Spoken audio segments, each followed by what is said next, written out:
Chefs of Reddit, what's something simple we're probably all doing wrong in the kitchen? Having things ready in place. Have you ever been halfway done with a dish and realize you didn't have the cheese grated? Now everything is on hold, and overcooking, while you grate cheese. Having everything ready to go at the start lets you add the things when they need adding and helps put dishes out at the appropriate time. Never add garlic and onions at the same time. Onions take about 8 minutes to sauté and garlic takes about 30 seconds. If you add them together you're gonna have burnt, bitter garlic. Thinking you need more salt when the dish just needs an acid like vinegar or citrus. Under-seasoning. Never letting meat rest. Not keeping sharp knives, and just knife work in general. Cooking should be simple and easy.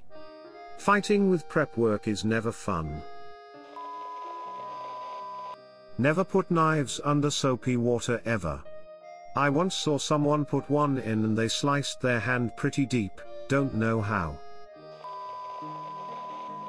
Using tongs, you must clink them together at least 5 times to channel your inner crab. How about simply chopping onions? It's literally one of the easiest things to do if you use the natural anatomical structure of the onion in your favor. Most people hack it into oblivion, which not only takes much longer, but also results in unnecessarily sad-looking onions. Plus it makes you cry. Practice your recipes. Don't find one risotto you like and never make a different one. Cook 10 different risottos 2 or 3 times each over a long period of time. Doing this helps you understand the basics of how to make it and allows you to spot bad recipes, recognize good ones, and improvise without one. Even on the Food Network I see chefs cut the top off of bell peppers and then pull out the seeds. Bell peppers are shaped like a cube, just slice from the top down on all 4 sides and you will end up with easily choppable or sliceable pieces. The only time you chop the top off is if you need rings. Crack your damn eggs on a flat surface, not the side of a bowl or pan. Not a chef, but pro tip, clean as you go. No matter how busy you are, throw trash in the trash, wipe up what you spill, get unnecessary utensils, plates, etc. out of the way. If you're done cooking and your kitchen looks like a tornado struck, you fucked up. Instead the kitchen should be 3/4 clean, at least, by the time the cooking is finished. If you want perfect roasted potatoes, oven roasted, chopped pieces, with crispy outside and fluffy insides, then boil them for about 5 to 10 minutes in salt water first. Then roast them. Ex-chef here, and this is a dumb one but I've seen it so many times in student halls. Don't microwave a fucking steak, or eggs, to cook it. Use fresh lemon, not that crap in the little yellow bottle. Just finished that awesome, wholesome, home-cooked and hot delicious meal. Don't put it on a cold plate from the cabinet. Some ovens have a warm plate setting, or even keeping a stack in hot water and drying them off right before plating can keep a hot meal hot. I always hated cooking an awesome dinner and then by the time I've served everyone and sat down my food is cold because it's sitting on an ice cold plate. Hell, even some of the newer dishwashers have a plate warmer setting. Putting your knives in a drawer. It ruins the edge. A dull knife is a dangerous knife. Because you can't slice through the food and you struggle, this results in an injury. Sharp knives. Makes things a million times easier, and is actually so much safer in the end. Combined with the proper grip and a bit of practice, and suddenly cutting things for prep goes from the most hated step of everything to just another step, maybe even becomes fun for some people. Most people suck at roasting vegetables. Brussels sprouts are the #1 fuck up, and most people lose their shit when I serve them properly done Brussels.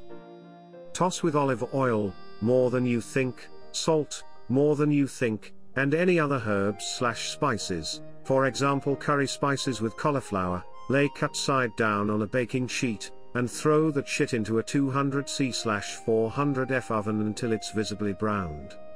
Depending on the veggie, e.g. carrots, you'll probably want to turn over to the other side and continue roasting for a bit. Once they're done, you can toss with pepper or fresh/delicate herbs before serving, for example mushrooms with tarragon or parsley. Just because it's forked tender and cooked through doesn't mean it's delicious. Yet. Not sanitizing your hands and work area after handling raw meat, especially chicken. Can't count the number of times I've been cooking with friends or family and have to stop them from chopping salad veggies on the same cutting board as raw meat, or running their hands under cold water for a second to clean them before going to grab stuff out of the fridge or drawer, or even just going about their day. Same goes for giving your slimy raw chicken cutting board a quick scrub to wash it using the same sponge you use for everything else. If it's touched raw meat, it needs to be thoroughly cleaned and sanitized with hot water and either soap, your hands, or bleach, everything else. Duck in a cold pan and heat it up so the skin renders and goes crispy. It is the fat that carries the flavor. If you're going to saute something, put the herb and spices with the butter or oil that is in the skillet. Don't put them in the flour you're using to bread the food. Not using a thermometer when cooking meat. By using a thermometer, even a novice cook can be sure that they are cooking their meat to the desired level of doneness. You may not need to use a thermometer after you've cooked a certain cut of meat a few times, but for new recipes and types of meat, a meat thermometer gives you confidence and precision. Salt your damn pasta water. Salt it liberally. Also, don't add oil to the water unless you want your sauce to slide off your noodles. Learn to use shallots. Anthony Bourdain wrote about one of the best things a home cook could do to make their food taste more like that from their favorite restaurant is to use shallots wisely. They make a huge impact on the flavor of many dishes. Since I didn't see it in here, instead of adding more salt, try adding an acid instead. A splash of vinegar or lemon/lime juice can make flavors pop without oversalting. Don't stare at a toaster, it will jump scare you. Learnt this from personal experience. Knife skills. Spend $20 on vegetables and a few evenings with a sharp knife and learn the classic cuts. This will give you so much more speed and confidence while prepping. Cooking too hot to speed things up. You're in a hurry. If the right time and temperature for something is 1 hour at 350 degrees, cooking it at 425 for 35 minutes isn't a substitute. Growing up, dinner was always cooked fast because my parents got home from work and stuff went out fast. Burnt spaghetti sauce, charred dry pork chops. Some things just need to be cooked slowly and gently. I didn't know that pork chops could be juicy and tender until I was an adult, and had an hour to cook them properly, not 20 minutes. Asking me tons of questions about my job when I'm off and sitting at the bar. This isn't the Food Network. Most of us only eat hot dogs, Hot Pockets and pizza when we get off.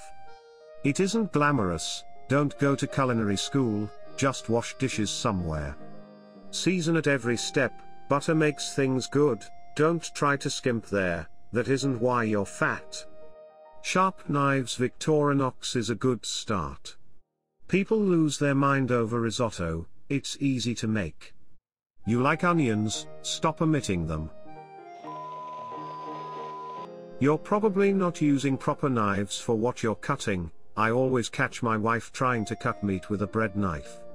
Also sharpen hone them bitches every time you use it. Edit, proper terminology. Toss your hard-boiled eggs in an ice water bath right when they're done to make them peel easier. Not sharpening your knives, enough. Not a chef but.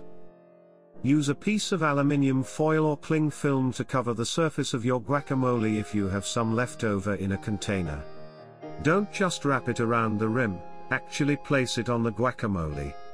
It goes brown with exposure to air, so if it's covered directly it will last far longer than just putting the lid back on. Overcooking eggs. If the water comes out of it, they are overcooked. Some people see wetness and think, oh, let me cook that out. Edit, this is a good question. Looking forward to learning as well. When scraping ingredients off the cutting board, use the non-bladed edge. Fresh pasta tastes 1000% better than boxed and takes a fraction of the time to cook and is probably $1 more than boxed pasta. Adding salt and pepper to even the sides of the meal can really improve the flavor. Let the meat rest the same amount of time it was cooked. Most meat can be cooked on medium-high in a pan best temp. Thinking that the truing rod/truing steel in your knife block is a sharpener. No, it does not sharpen the knife. A sharpening block does that. The rod is for truing, which is correcting the edge alignment to the center, but this doesn't actually sharpen the knife, which involves grinding off small amounts to form the edge. Not a chef, but get the biggest cutting board that will fit on your countertop. You can always put other prep work on top of a cutting board, but if you need more space to slice, you can't cut on your countertops, at least, not if you want your deposit back. Not a chef, but cracking eggs one at a time into a separate bowl before adding it to the rest of your ingredients. Let's say a recipe calls for 3 eggs, crack 1 egg into a separate bowl, add it to the other ingredients and repeat for the other 2 eggs. One time I had a rotten egg and it was the most disgusting smelling thing ever, and I easily would have ruined a bunch of other ingredients and have to start over if I cracked it straight into the bowl. Not using a mandolin for all your veg. A good one, not the cheapo plastic ones. Where it can take a good 45 minutes to matchstick fine dice your carrots, courgette, red onion, garlic, red, green and yellow bell pepper and ginger. All this will take about 15 minutes with a nice quality mandolin.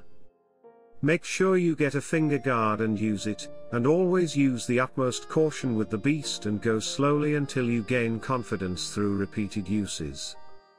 Once you've mastered the mandolin, your knives won't leave the butcher block as often as they used to.